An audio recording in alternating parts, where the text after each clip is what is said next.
Welcome to Dr. Jester Rants, and I'm gonna rant about this. From the Washington Times. The crazy old harpy rears her head again. Hillary Clinton, Joe Biden should not concede under any circumstances in November election. She can't let go, can she? Look, my husband Bill Clinton was president. Why can't I be president too? Well, twice failed presidential candidate Hillary Clinton said Monday that Democratic presidential nominee Joe Biden, should not concede the November election under any circumstances because of the Republican Party's attempt to mess up mail-in voting.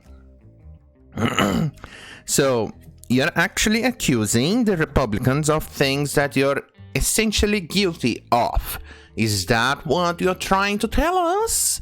Because that sounds exactly what you're trying to tell us.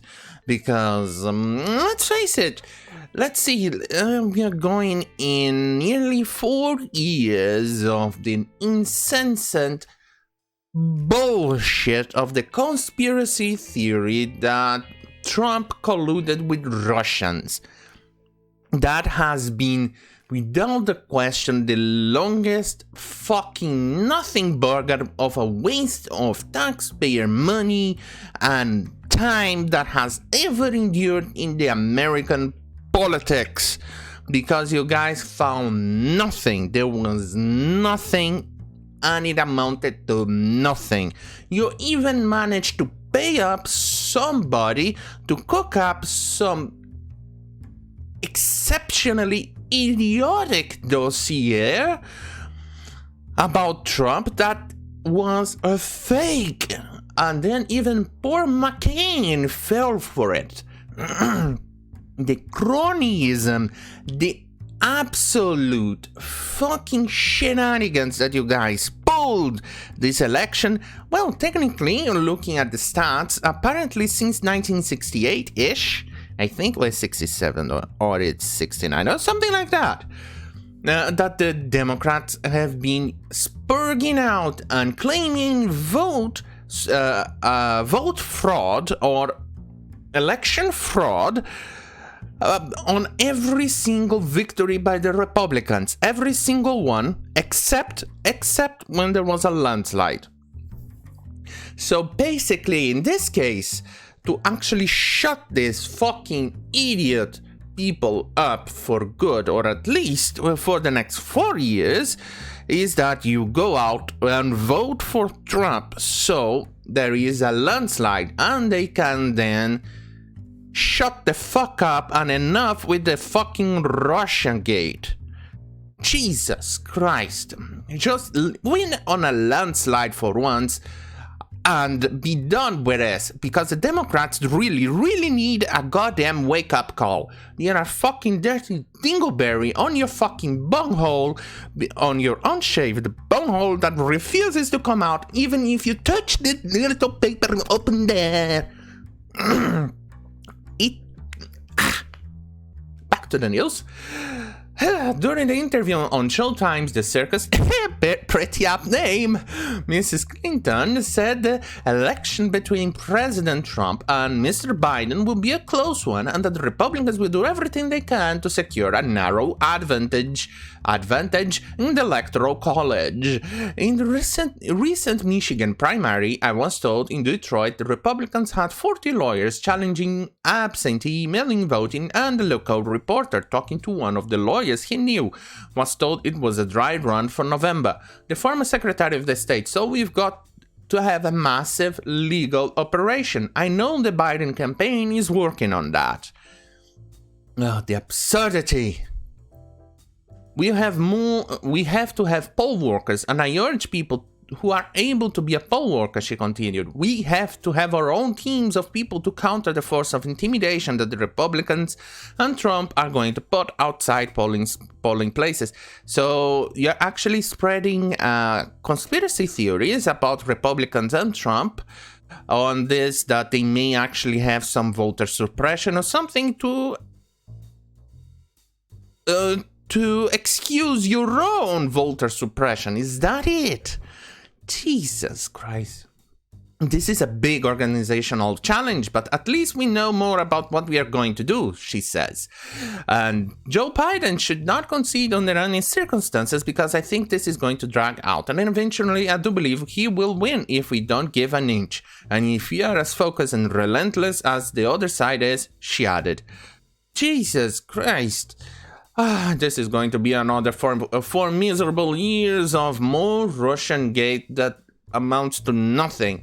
Nobody got jailed. They found anything at all. And the only thing that we did find is that Obama cooked this up. That Obama was the one behind all of this. And that Obama is the one that should be going to jail for cooking up those conspiracy theories. And trying to meddle the election results. That's the truth behind all of this. Back to the news. Speaking to her former campaign spokesman, Jennifer Palmieri, the 2016 Democratic presidential nominee, said she knew firsthand how it all comes down to the Electoral College. You can win 3 million more votes and still, not get elected because of the Electoral College, she lamented.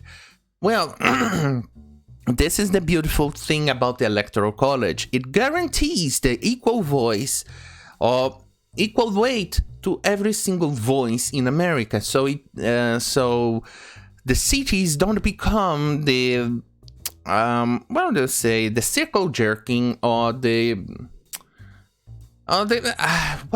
was the word?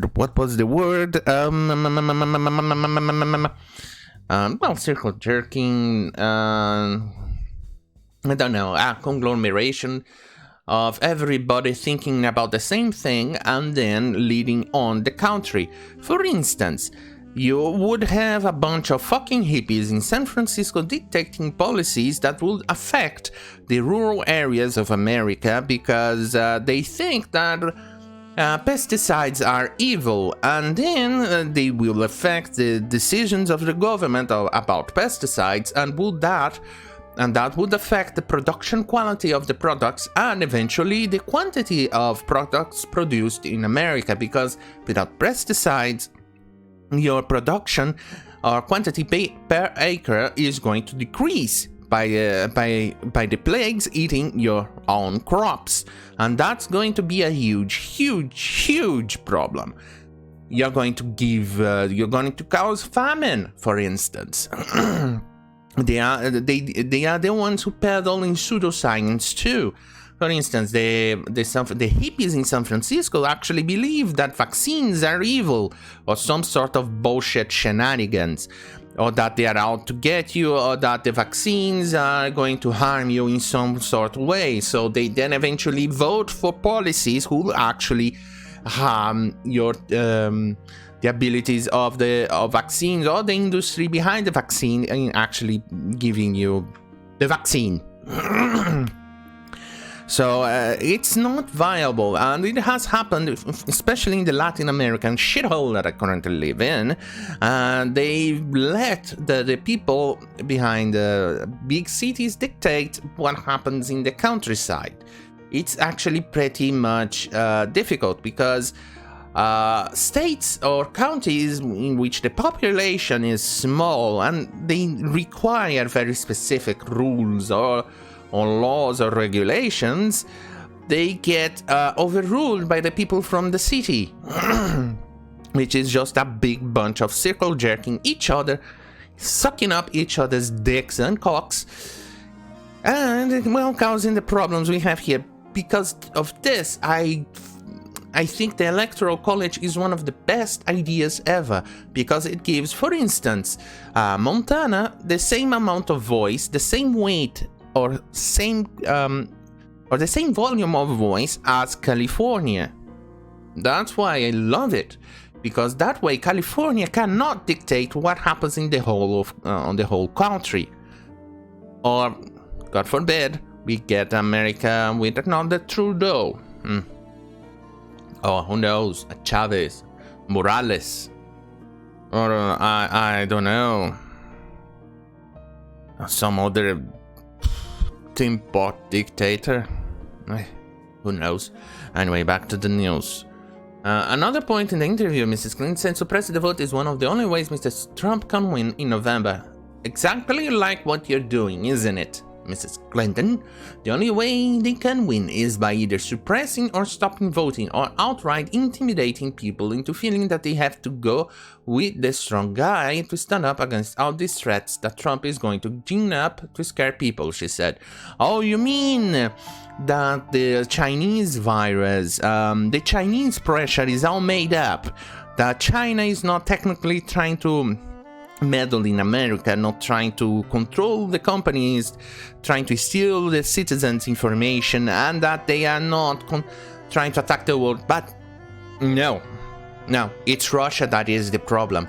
Look, if Trump really loved Russia and really sided with Russia, he wouldn't actually support NATO to the point that he is insisting the other countries in NATO paid up their fair share in trying to keep the Russians out of the other European countries. But no.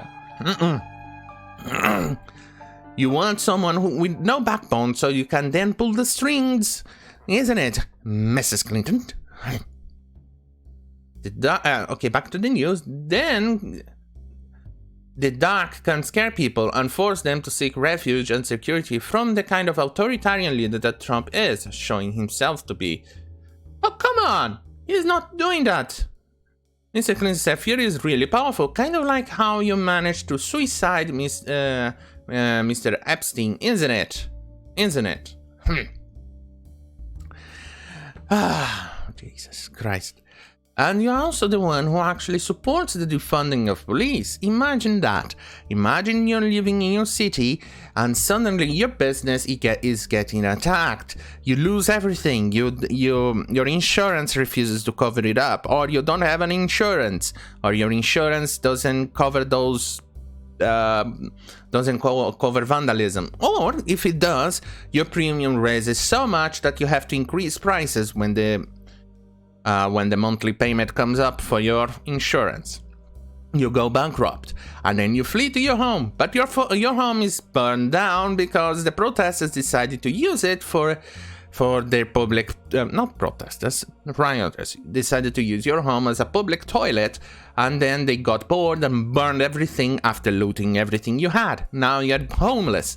And you can't run to the police because the police is not there anymore because it got defunded or completely eliminated. Isn't that paradise? That's the paradise you're going to get if you vote for Biden, or if you keep voting for Democrats, because apparently most Democrats are part of the establishment, with the exception of probably Tulsi, maybe Young, but then that's about it.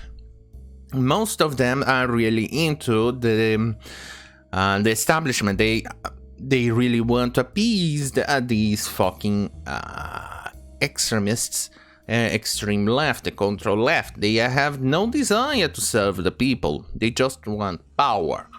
And that's about it. So please go out in November and vote.